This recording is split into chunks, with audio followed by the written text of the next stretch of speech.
interesting, isn't it, when you think about His Majesty the King, because as we know, he's a very easygoing soul. You can see that he doesn't like conflict, confrontation.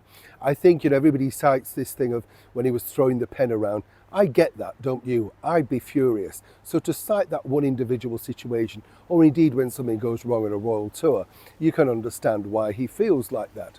But it's interesting the way certain individuals try to reposition themselves to make sure that he looks or is indeed painted in a very bad light.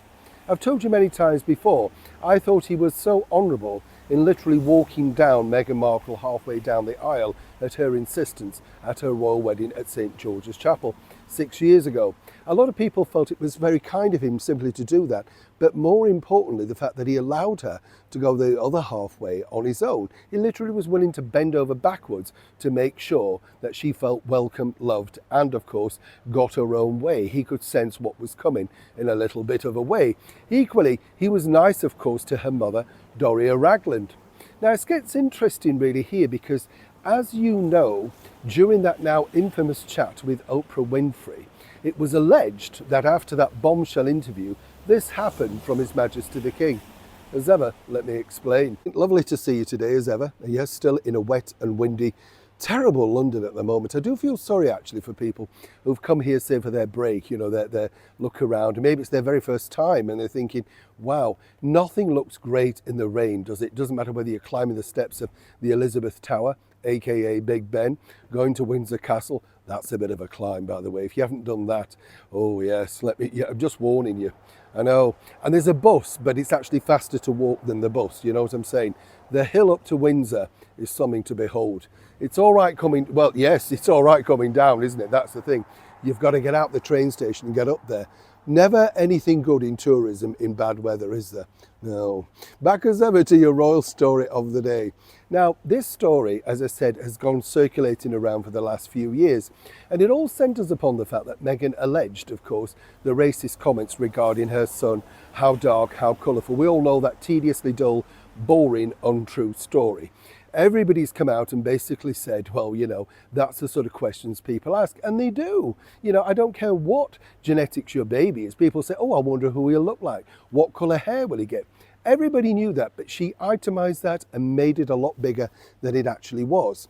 Here's where it gets even more interesting, because this story has been circulating also that after that particular interview, His Majesty the King actually put pen to paper to basically say to Meghan, there was no malicious intent of any of those contents or anything that was said, all of that type of thing. Of course, her team, their team, and as ever, we have to say allegedly, were more than happy to let that go out into the ether. Everybody thought, oh, well, Now, this, of course, looks like you're apportioning blame, something like, oh, well, he did say it then, or they did say it, or whatever. And we know the racist claims that were placed against senior members of the British monarchy, all thanks to the author that they never worked with, but then they did, that she forgot about. You see what I'm saying? Let me tell you this. According to an excellent source, that letter does not exist. Every letter that the King writes is always documented, dated, so people know where they're going and whatever he wrote to, even personal letters. No letter is there.